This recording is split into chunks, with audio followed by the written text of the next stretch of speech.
El día de hoy, hermanos, vamos a empezar a estudiar el libro de los Hechos de los Apóstoles.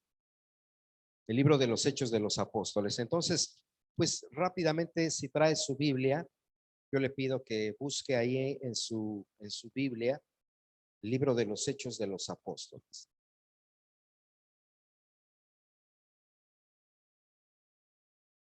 Y a manera de introducción, vamos a hablar acerca del capítulo 1 del libro de los Hechos.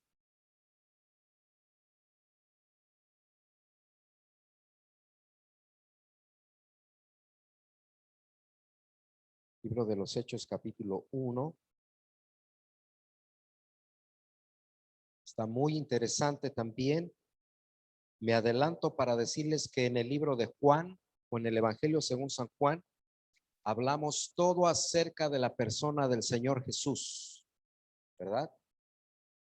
Bendito sea el nombre del Señor Jesús. Y en el libro de los Hechos de los Apóstoles, aunque se sigue predicando a este Cristo Jesús todopoderoso, Rey de Reyes, vamos a hablar, creo que mucho acerca de la obra del Espíritu Santo. Déjenme decirles que encontramos que el autor del libro de los Hechos de los Apóstoles, el autor de estos escritos bíblicos, es el mismo evangelista Lucas. Usted sabe, está Mateo, Marcos, Lucas. Bueno, el que escribió Lucas es el mismo que el Espíritu Santo utilizó para escribir este libro de los Hechos de los Apóstoles. Y ya que debido a la capacidad que él tenía y a la riqueza de su lenguaje, se convierte en un verdadero historiador de los acontecimientos que se llevan a cabo en el libro de los Hechos. Y obviamente, aunque él no estuvo presente como uno de los apóstoles que acompañaron al Señor Jesús, él se dedica a indagar en una manera excelente y muy profunda la vida del Señor Jesús, lo que acontece en la vida de los apóstoles, lo que acontece en la vida de los primeros creyentes que encontraremos en el libro de Hechos, la institución de la iglesia y por supuesto el ministerio del Espíritu Santo sobre los creyentes. Nos presenta en el Evangelio de Lucas a Jesús como el Hijo del Altísimo y también como el Hijo del Hombre. Quiero que busquemos. Mire, usted está en Hechos. Vamos rápido a Lucas capítulo 1. Lucas capítulo 1. Cuando usted encuentre Lucas capítulo 1, busque por favor el versículo 32. Lucas 1:32.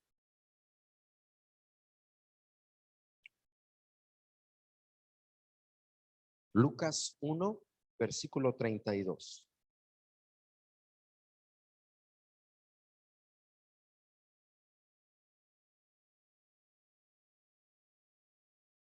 Si lo tienen, vamos a leerlo juntos para que los que todavía no lo encuentran lo escuchen.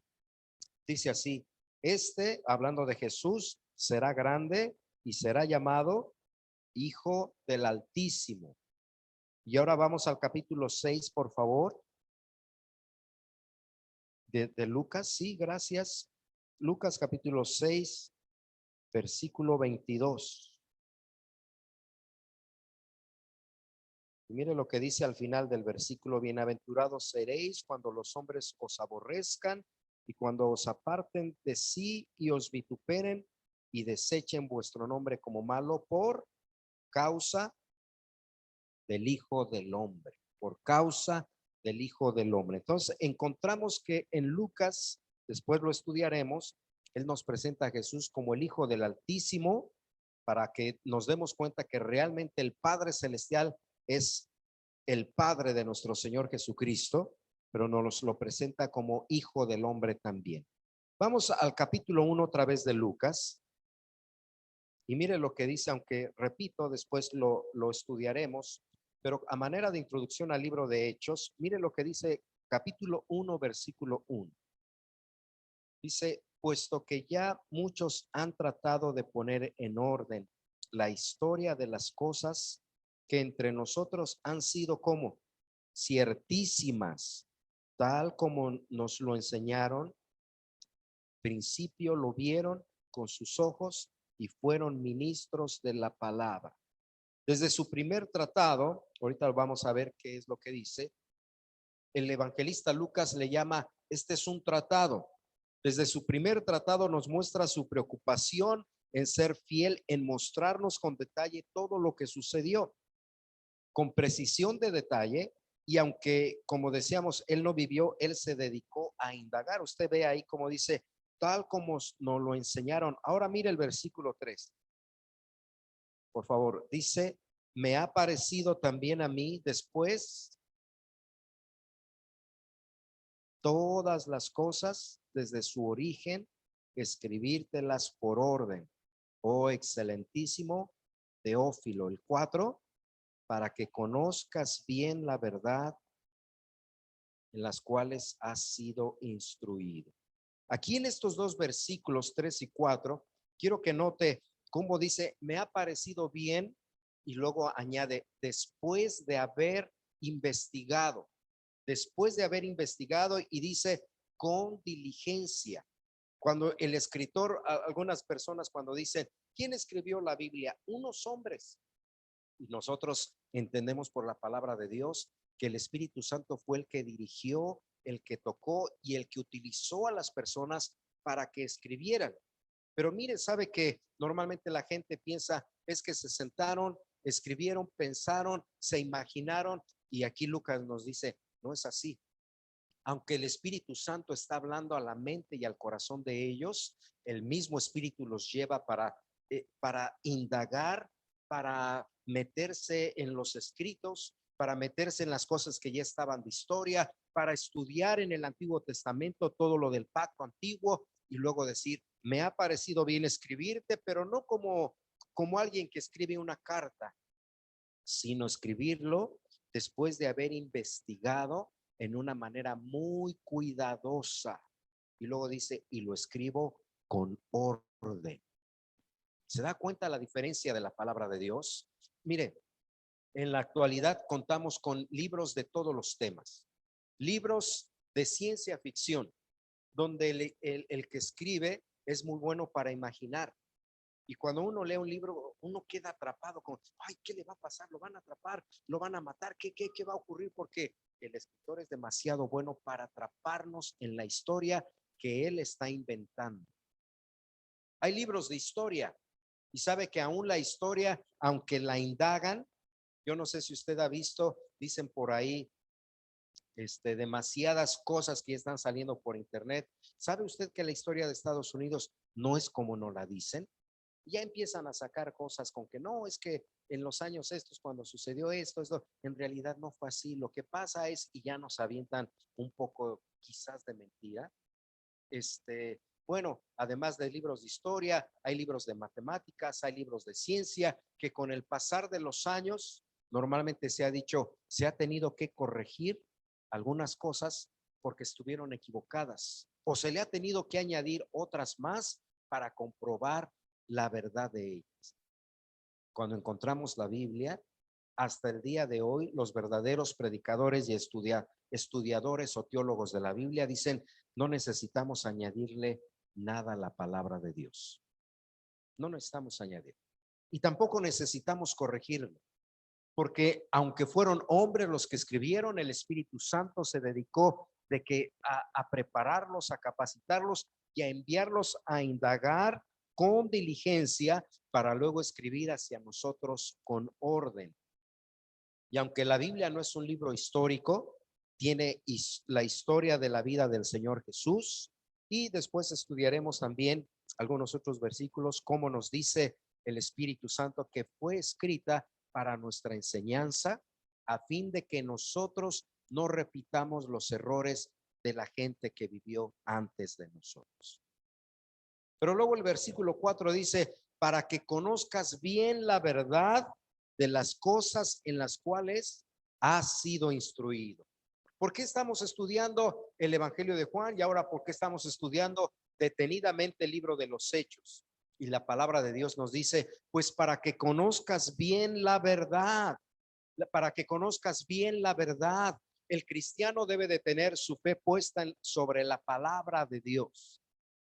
El cristiano no debe de andar a tientas, dice el apóstol, porque no andamos a tientas. A ver, cierro los ojos y camina y sabe que mucha gente de antes, de ahora y de mañana va a decir que la fe es andar a ciegas.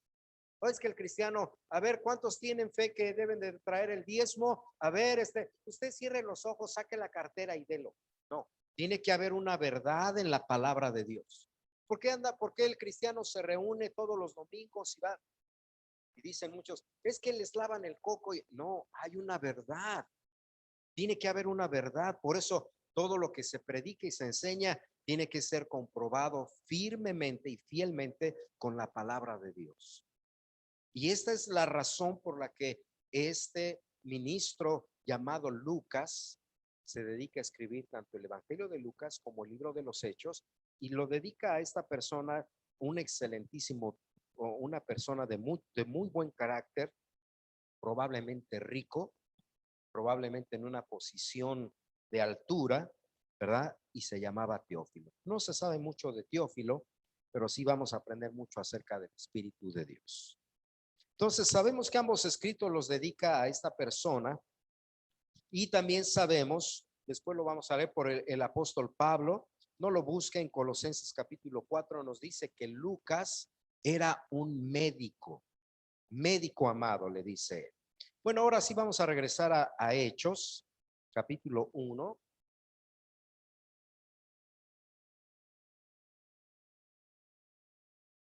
Perdonen que la cafetera está prendida. Se oye el... Hechos capítulo 1.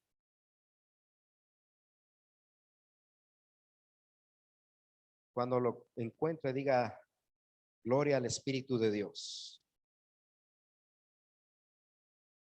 Mire el versículo 1, por favor. ¿Qué dice?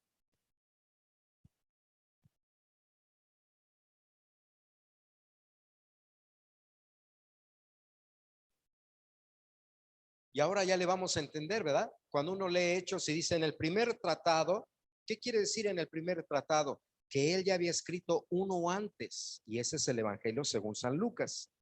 ¿Y quién es Teófilo? Pues ya Lucas, el Evangelio de Lucas nos explica que desde el tratado antiguo lo escribió para esta persona. De seguro él era médico, de seguro él tenía conocimiento de ciencia, de seguro es demasiado bueno para escribir, y se lo escribe a una persona de buena posición en aquel entonces. Pero ¿cómo es que el evangelista Lucas comienza a narrar?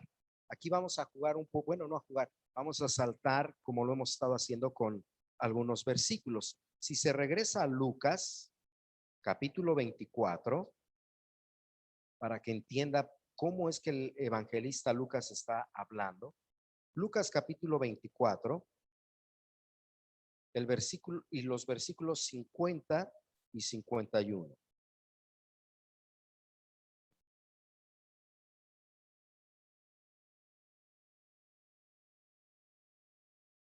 El libro de los Hechos comienza su narración de eventos a partir de lo que sucedió en Betania, y a partir de ahí nos narra con lujo de detalles lo que sucedió en la vida de los apóstoles y los primeros creyentes. Para que lo entendamos, mire lo que dice el versículo 50. Y los sacó fuera hasta Betania, y alzando sus manos, los bendijo. Y aconteció que bendiciéndolos, se separó de ellos. El evangelista Lucas, mientras escribe Lucas, nos dice al final que la manera como el Señor Jesús se despide de sus discípulos es esta. Se aparece a ellos, los lleva, les dice, acompáñenme, va con ellos caminando. Ahorita vamos a ver cómo lo entendemos. Va con ellos caminando, y sabe que es maravilloso ver cómo el Señor Jesús se relaciona con sus apóstoles.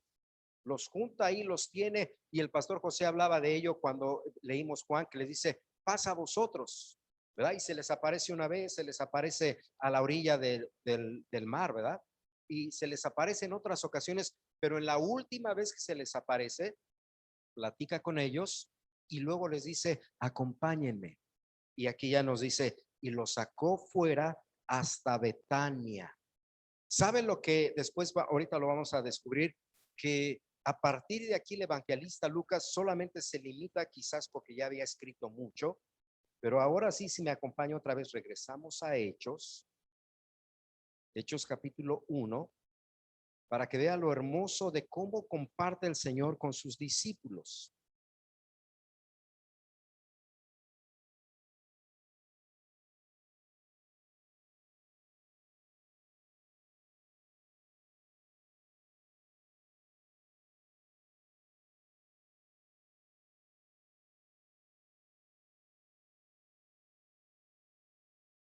Versículo 12, capítulo 1, versículo 12. ¿Qué dice? Entonces volvieron a Jerusalén desde el monte que se llama del Olivar, el cual está cerca de Jerusalén, camino. ¿Cuánto caminaron, hermanos? Casi un día, ¿verdad? Entonces se da cuenta cómo se imaginan cuánto compartieron con el Señor Jesús. Además de que se les aparece, les habla y les instruye, el Señor los saca afuera y se los lleva hasta Betania, y cuando se despide, ellos regresan y les toma camino de un día de reposo. Bueno, en el versículo 1 leímos que es otra vez Lucas el que está escribiendo a este personaje llamado Teófilo, y le va a escribir, o le escribió, acerca de las cosas que Jesús comenzó a hacer hasta el día, dice el versículo 2, hasta el día que fue recibido arriba, después de haber dado mandamientos por el Espíritu Santo a los apóstoles que había escogido. Pero además, mire el versículo 3, ¿qué dice? A quienes también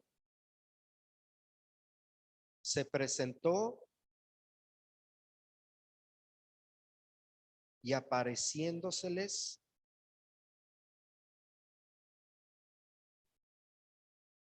la primera cosa que podemos aprender del libro de Hechos es que el autor es el evangelista San Lucas. El que escribió Lucas es el que escribió Hechos de los Apóstoles, que se lo dedica a una persona llamada Teófilo, y que al escribir, como leíamos en Lucas, lo hace en una manera de buscar e indagar y luego escribir con orden.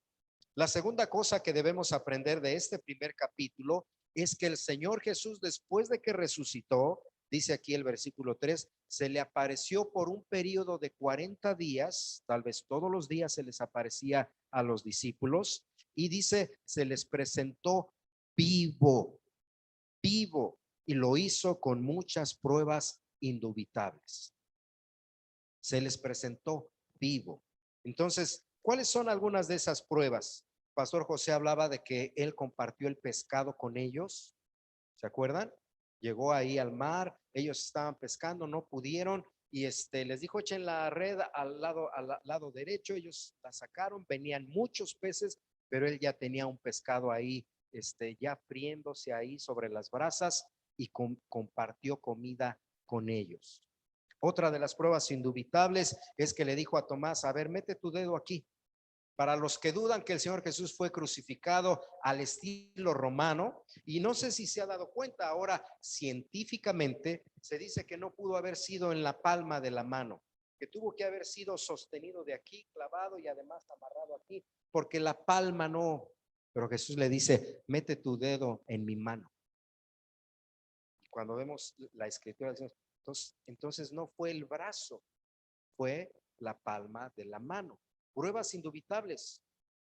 A ver, Tomás, ven, mira, mi mano todavía tiene el hoyo. Ya cicatrizó, pero ahí está el hoyo. Puedes ver a través de él. Mete tu dedo ahí y mete tu mano en mi costado, porque todavía traigo la herida, para demostrarles que soy Jesús, el Cristo, el que caminó con ustedes, el que estuvo pendiente sobre la cruz, el que fue a la tumba, pero que resucitó en una manera palpable. Y además estudiamos con el pastor José que también se les apareció de repente como fantasma y sopló sobre ellos y les dijo, reciban el Espíritu Santo.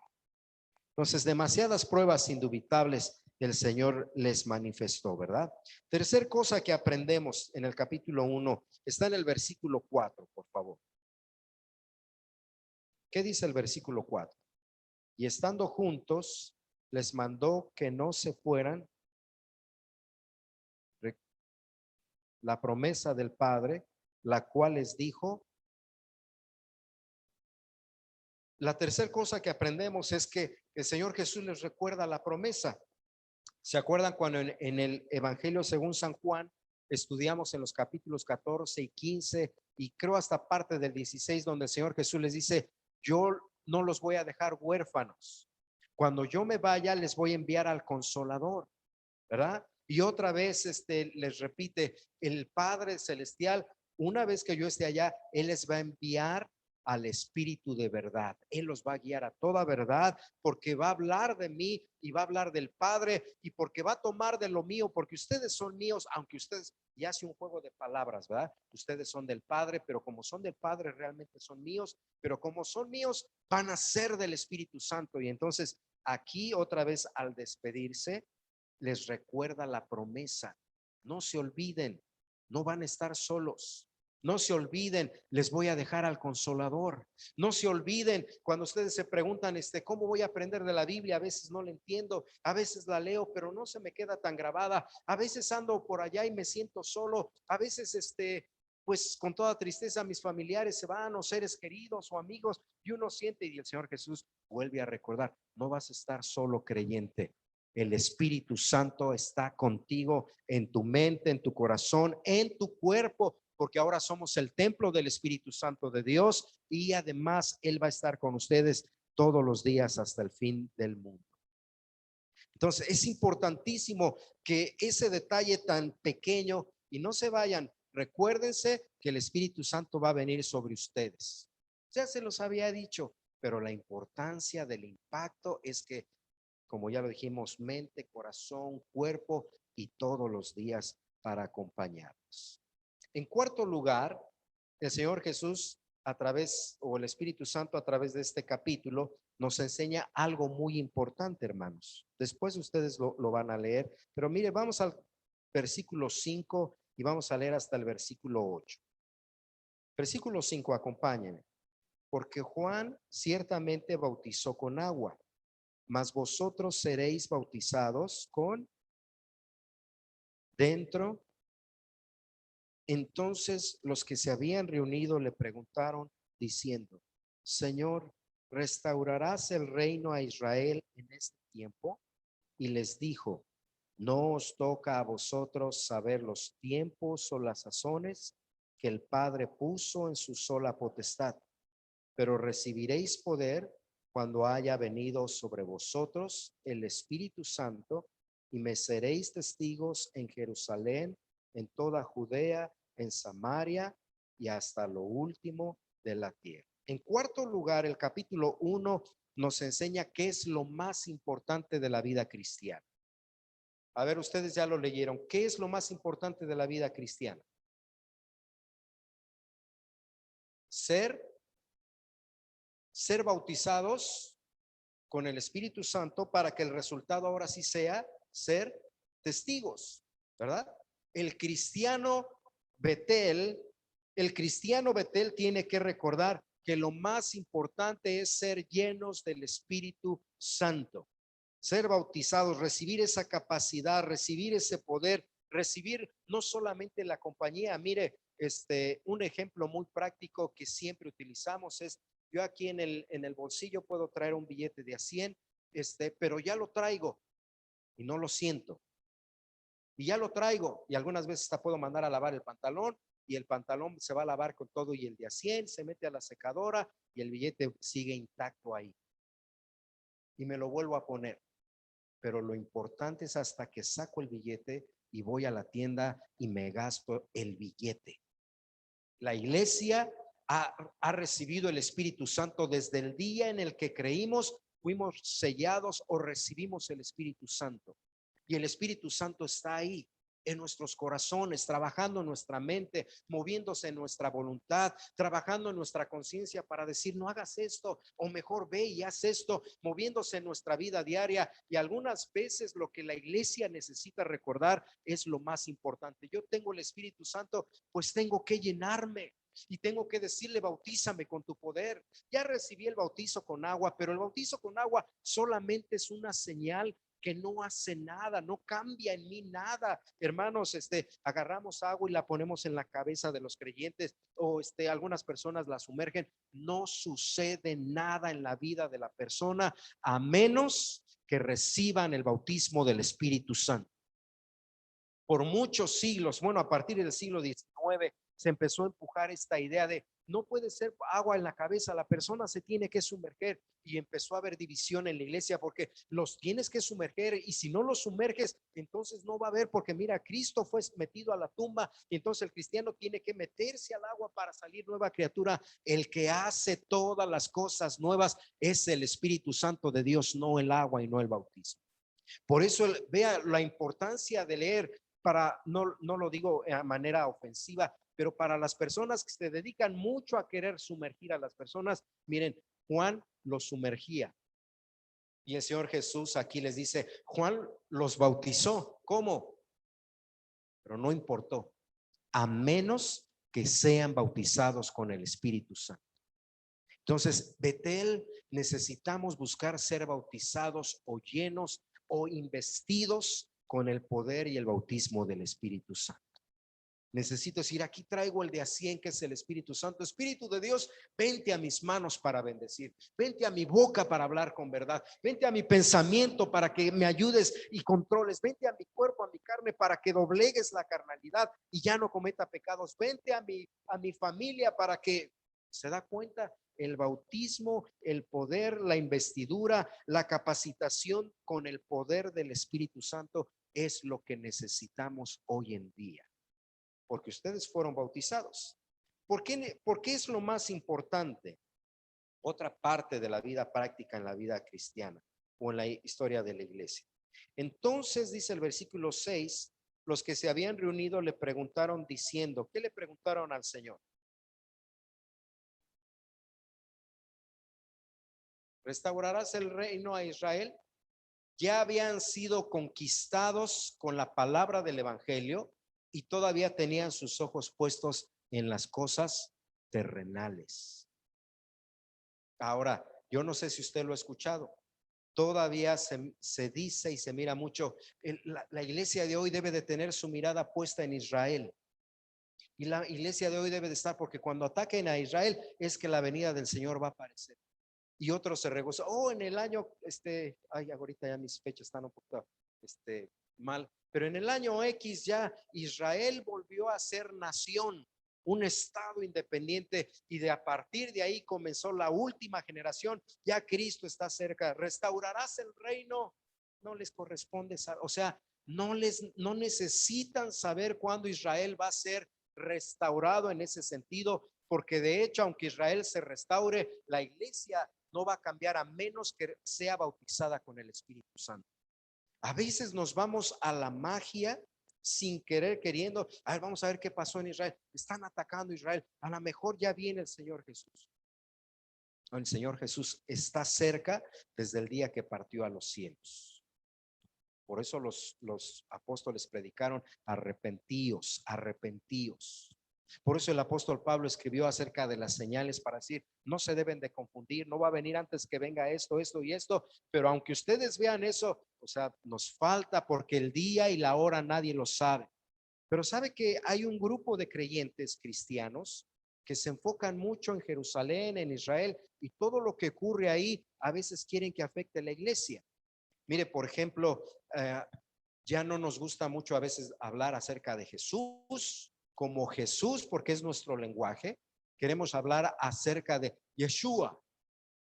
Yeshua, sí, es el nombre, digamos, quizás griego o bíblico, pero yo soy latino, soy mexicano.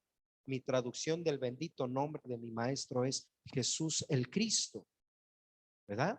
Pero a veces a los cantos, a las predicaciones les queremos cambiar. Bueno, no les queremos, porque queremos como adoptar ese estilo de, y Jesús aquí nos responde, no les importa, no les toca a ustedes saber, no les toca a ustedes. Podemos orar por Jerusalén, podemos orar porque los judíos sean alcanzados y convertidos al cristianismo, porque solamente así serán salvos. Pero dice precisamente, pero lo más importante es que ustedes reciban poder del Espíritu Santo para ser testigos en todas partes. Hay una parte, tenemos que recordar como iglesia, de las cosas que ocurren en el mundo, dice el versículo 7, las cosas que ocurren en Israel, las cosas que ocurren en la historia de la humanidad, que están únicamente en la potestad del Padre. No hay apóstoles terrenales que puedan hablar de esas profundidades porque solamente están en potestad del Padre. Pero a nosotros lo que nos toca saber es que necesitamos buscar el poder y la unción del Espíritu Santo. Para ser testigos, esa es la segunda parte de la importancia, para ser testigos en Jerusalén, en Judea, en Samaria y hasta lo último de la tierra. ¿Sabe que ahora algunas veces he escuchado, a ver si usted lo entiende, gente que dice es que ahora el nuevo movimiento carismático dice, pues el Padre tuvo sus testigos allá en Isaías 64, si no me equivoco, le dice a Israel, ustedes son mis testigos. El Padre tuvo sus testigos. Jesús vino y llamó a sus discípulos y dijo, ustedes son mis testigos. Y luego dice, y ahora estamos en el tiempo ya de la gracia, nosotros somos los testigos del Espíritu Santo. Es como, qué equivocación. Aquí el Señor Jesús está diciendo que la iglesia necesita el poder del Espíritu para seguir siendo testigos de Jesucristo, de su muerte, de su resurrección y de su vida. Han pasado más de 21 siglos o de 20 siglos y es el mismo mensaje. Todo el mundo necesita arrepentirse de sus pecados, mirar por la fe hacia Jesucristo, creer en Jesucristo y rendirle su vida a Jesucristo. Y este evangelio habrá de continuar hasta el fin del mundo. Amén. La quinta cosa que quiero hablar es acerca de la enseñanza en la vida práctica. Vamos a leer los versículos 12 al 14, por favor. Todo esto que el Señor Jesús les habló al despedirse, en los versículos 12 al 14, dice, sí, entonces volvieron a Jerusalén desde el monte que se llama del Olivar, el cual está cerca de Jerusalén, camino de un día de reposo, y entrados subieron al aposento alto, donde moraban Pedro y Jacobo, Juan, Andrés, Felipe, Tomás, Bartolomé, Mateo, Jacobo, hijo de Alfeo, Simón el celote y Judas, hermano de Jacobo. 14. En oración y ruego con las mujeres y con María, la madre de Jesús, y con sus hermanos. Hasta ahí. Bueno, en la última parte, la enseñanza del capítulo 1, enseñanza práctica para nosotros, por supuesto, es que los que se encuentran con Jesús, con el Cristo resucitado, a ver si me lo entiende así, los que se encuentran con el Cristo resucitado regresan ¿a dónde? ¿A dónde se van? Y mire, le voy a dar unos ejemplos. Présteme su atención. Me acabo de encontrar con Cristo resucitado. ¡Ay, qué bonito eres! Señor, ya bailé, ya dancé, ya me tiré en tu presencia. Me voy a mis negocios. O ya, Señor, mira esto, lo otro, qué hermoso, te amo. Me regreso a mi familia. O ya, mira, Señor, me regreso al mundo y a los negocios. Pero mire, regresaron a Jerusalén, versículo 13, y entrados, o sea, llegando a Jerusalén, ¿a dónde se fueron? Se fueron al aposento alto, que en aquel entonces era el primer templo de los primeros creyentes en el Señor Jesús. Usted lo va a ir bien, usted lo va a notar en el capítulo 2. Y luego versículo 14, y todos estos perseveraban. Léalo otra vez. Y todos estos perseveraban unánimes en oración. Última vez. Y todos estos, el que se encuentra con el Cristo resucitado de verdad, así como ellos aquí en el capítulo 1, no se regresa a vivir una vida placentera personal. No se regresa así, ya tengo a Cristo en Jesús, pues yo acá le adoro como yo quiera, sino se regresa a llevar una vida de unidad con los creyentes. Espero que alcance usted a comprender, porque creo que el Espíritu Santo para eso nos está llamando, para enseñarnos algunos detalles que a veces cuando leemos la Biblia se nos pasa. ¿Por qué voy a la iglesia?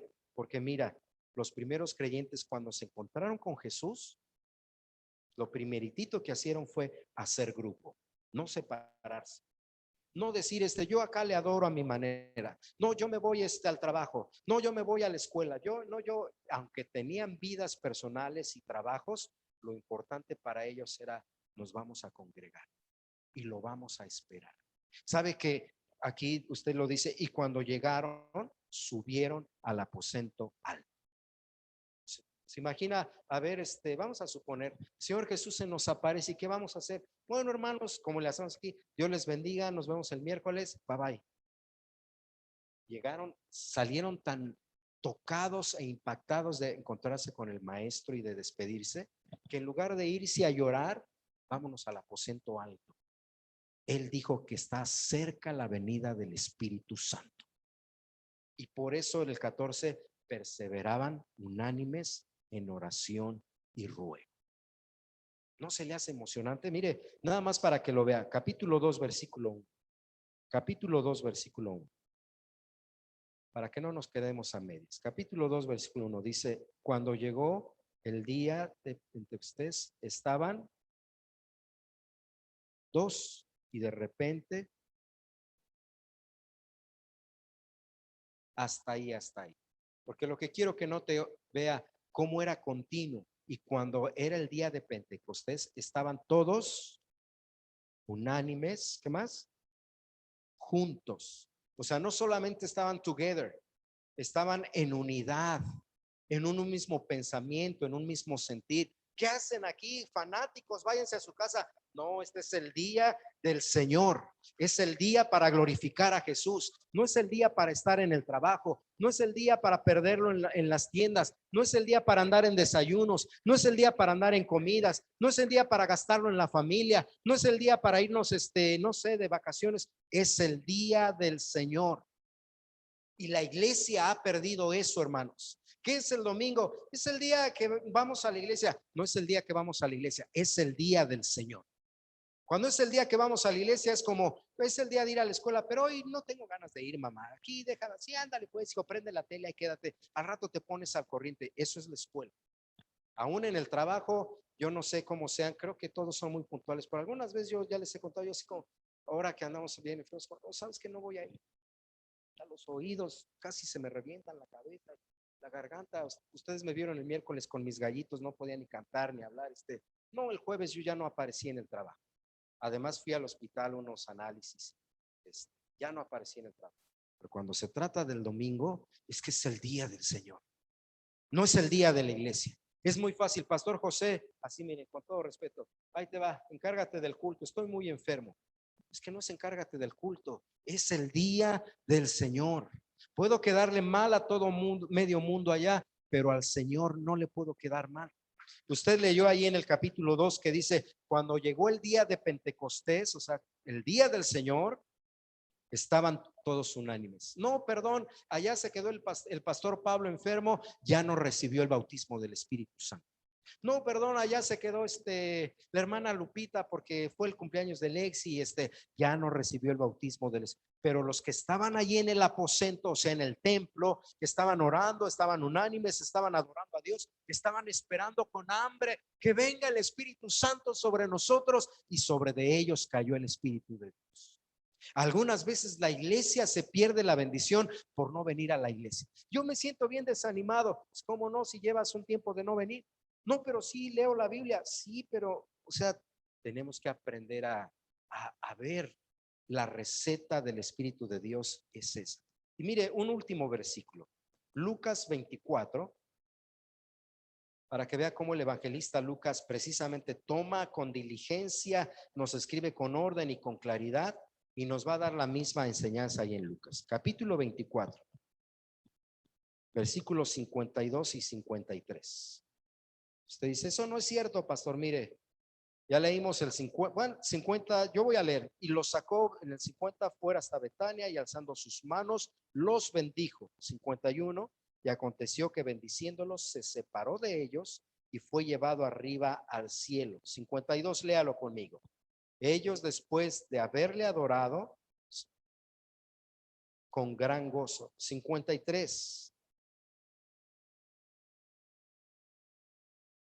Léalo una última vez. Y estaban siempre en el templo. No es la idea del pastor Pablo o del pastor José. El evangelista Lucas estudia con diligencia, escribe con capacidad y con orden, y nos dice a la iglesia moderna de hoy: ya salte de Zoom. Vete a la Zumba si quieres, pero ya salte de Zoom y vente a la iglesia. Porque los que se encuentran con Cristo resucitado, le sirven, le adoran, pero dice todos los días en el templo, alabando y glorificando a Dios. Amén. Bueno, vamos a orar. Ore conmigo, por favor. Señor, te damos gracias por tu palabra, tan sencilla, pero con el detalle específico de hablarnos de manera personal. El domingo es tu día para servirte, para adorarte. Ayúdanos a usarlo aquí en el templo. Que cada día de reunión salgamos de nuestra casa, no para el trabajo, no para los estudios, no para los paseos, pero para dedicártelo a ti. Y que como una iglesia fiel, la pasemos en el templo, en unidad y con gozo, orando y adorando, pues tú eres digno.